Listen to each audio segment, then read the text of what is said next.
تمہاری ذات سے میرا بڑا تعلق ہے، تمہاری ذات سے میرا بڑا تعلق ہے کہ میں غریب بڑا تم بڑے غریب نواز، کہ میں غریب بڑا تم بڑے غریب نواز۔ حضور اشرف سمنا کے نام کا صدقہ ہماری جھولی کو بھر دیجئے غریب نواز، ہماری جھولی کو بھر دیجئے غریب نواز۔ میں اسی اشعار کے سائے میں گزارش کرتا ہوں خطیب امریکہ جناب سید عبدالولی ذاکر قادری صاحب کو کہ وہ مرکزی جلسہ فیضان سیدنا خواجہ غریب نواز رضی اللہ تعالیٰ عنہ سے خطاب فرما کر ہم سب کے دلوں کو نور سے منور اور مجلہ فرمائے۔ نعرہ تکبیر، نعرہ رسالت، نعرہ حیدری، نعرہ حسین، نعرہ غوث، نعرہ خواجہ، خواجہ کا دامن، حق جماعت، حق جماعت۔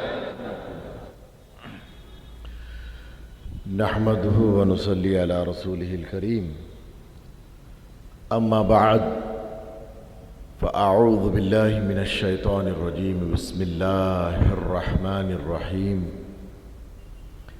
الا ان اولیاء الله لا خوف عليهم ولا هم يحزنون۔ صدق الله مولانا العظيم وصدق رسوله النبي الأمين الكريم، ونحن على ذلك لمن الشاهدين والشاكرين، والحمد لله رب العالمين۔ تم پہ سو جان سے قربان رسول عربی، تم میری جان کی ہو جان رسول عربی۔ آپ کی وجہ سے اللہ کو سب نے جانا، یا رسول اللہ صلی اللہ علیہ وآلہ وسلم، آپ کی وجہ سے اللہ کو سب نے جانا، ہے بڑا آپ کا احسان رسول عربی۔ آپ کی شان میں ہے بے ادبی بے دینی، یا رسول اللہ صلی اللہ علیہ وآلہ وسلم، آپ کی شان میں ہے بے ادبی بے دینی، آپ کا عشق ہے ایمان رسول عربی۔ محترم المقام، قابل صد احترام استاد محترم، رہبر شریعت و طریقت، قائد اہل سنت، سراج دکن، حضور آفتاب خطابت، حضرت علامہ مولانا سید شجاعت علی سراج قادری صاحب قبلہ، صدر کل ہند مرکزی مجلس اہل سنت و جماعت، و حضرت مولانا محمد باقر علی صدیقی قادری چشتی، سجادہ نشین خانقاہ روضۃ الحدیث، مولانا محمد عبد المتین خان قادری صاحب، مولانا سید حامد الحسن کلیمی قادری چشتی علی پاشا صاحب، شرکائے جلسہ فیضان سیدنا خواجہ معین الدین چشتی غریب نواز سرکار رضی اللہ تعالی عنہ۔ آئیے ایک مرتبہ اپنے آقا و مولا کی بارگاہ میں درود پاک کا نذرانہ پیش کرنے کی سعادت حاصل فرمائیں۔ اللہم صلی علی سیدنا و مولانا محمد وعلی آل سیدنا و مولانا محمد وبارک وسلم۔ ایک اور مرتبہ بآواز بلند نبی اور آل نبی کی بارگاہ میں درود پاک کا نذرانہ پیش کیجیے۔ اللہم صلی علی سیدنا و مولانا محمد وعلی آل سیدنا و مولانا محمد وبارک وسلم۔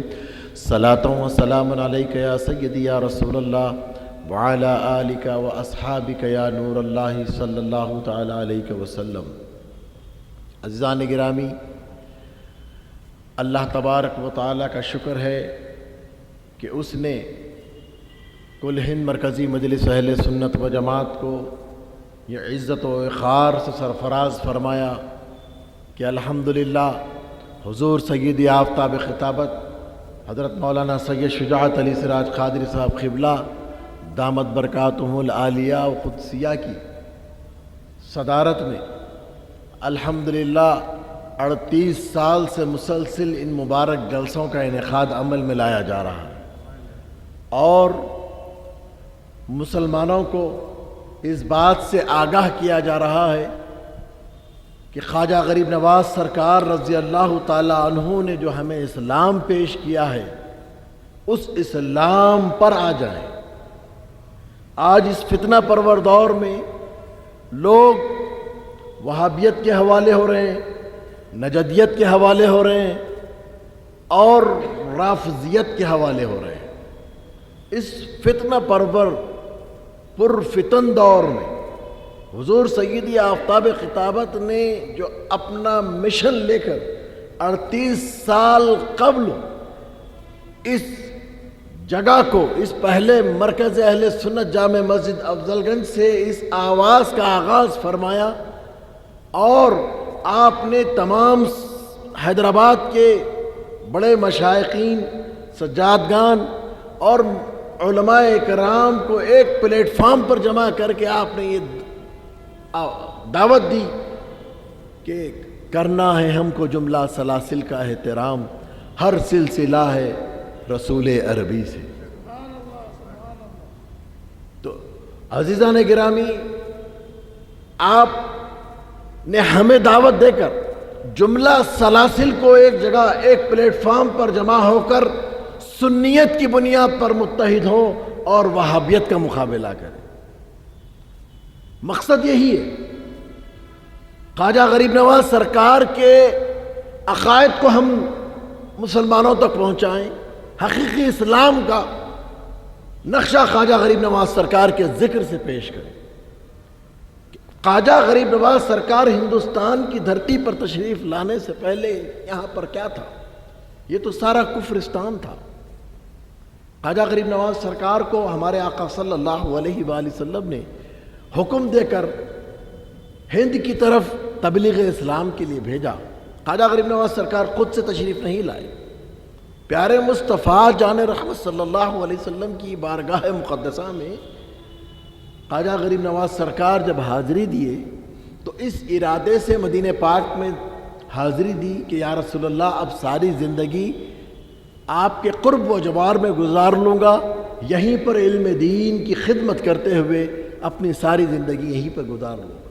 اس ارادے کے ساتھ خواجہ غریب نواز سرکار مدینہ پاک میں حاضری دے کر وہیں پر قیام فرمائے۔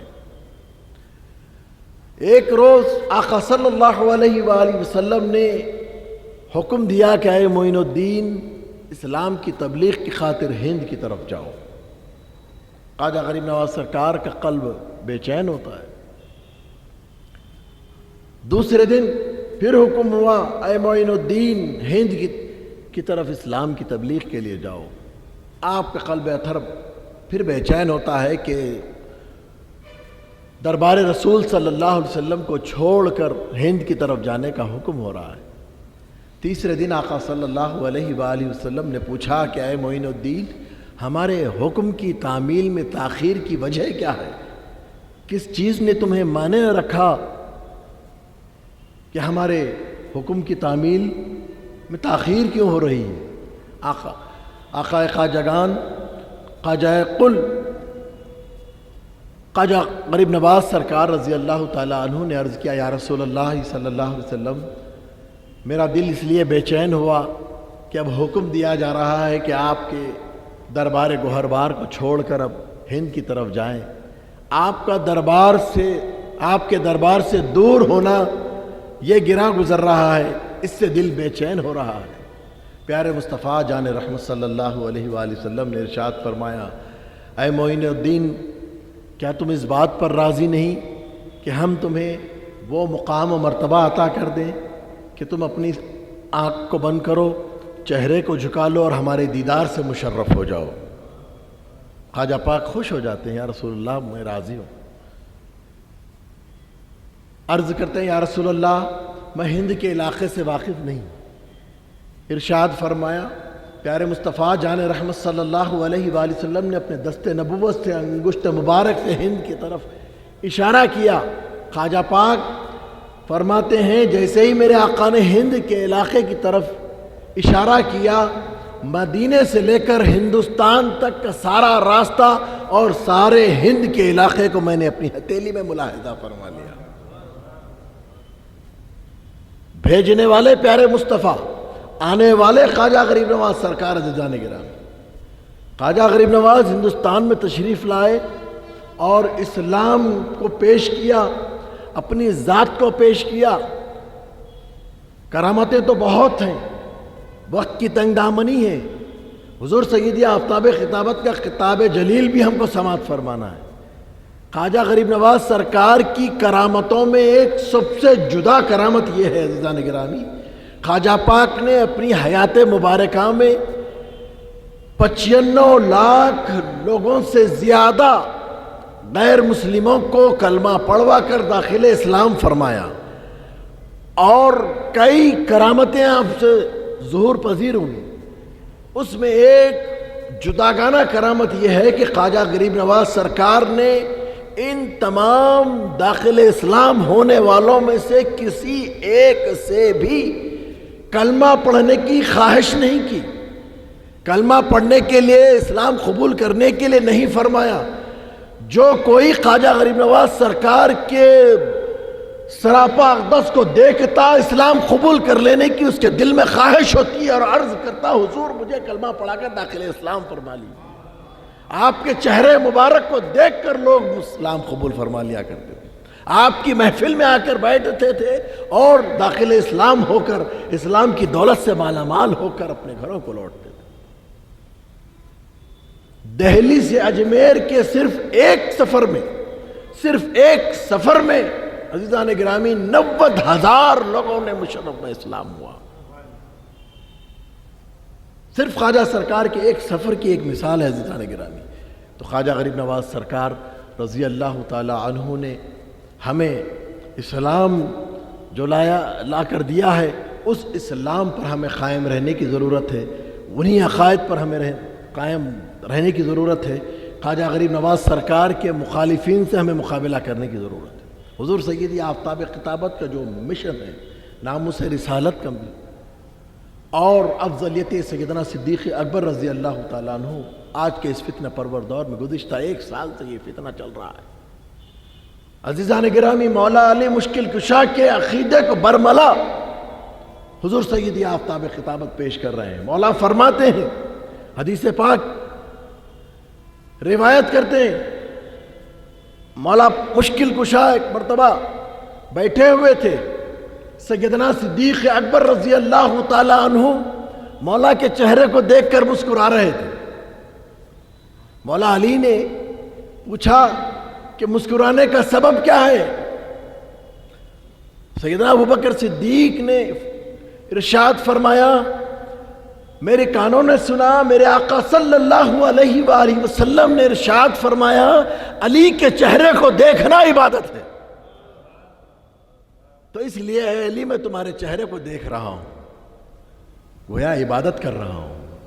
مولا علی ارشاد فرماتے ہیں، یا ابا بکر صدیق، میں نے اپنے آقا صلی اللہ علیہ وآلہ وسلم سے سنا، میرے آقا صلی اللہ علیہ وآلہ وسلم نے ارشاد فرمایا، اے علی، کل قیامت کے روز پل صراط پر تم کھڑے رہو گے اور تمہاری اجازت سے لوگوں کو پل صراط سے گزارا جائے گا۔ اے علی، ابو بکر اور عمر سے بغض رکھنے والے کو ہرگز پل صراط سے گزرنے نہیں دینا۔ یہ مولا علی مشکل کشا ارشاد فرما رہے، روایت فرما رہے ہیں عزیزان گرامی۔ اللہ تبارک و تعالی ہمیں خواجہ غریب نواز سرکار رضی اللہ تعالیٰ عنہ کی محبتیں، عقیدتیں اپنانے کی توفیق عطا فرمائیں، ان محبتوں اور عقیدتوں کو ہمیں دوسروں تک پہنچانے کی توفیق عطا فرمائیں۔ وآخر الدعوانا ان الحمد للہ رب العالمین۔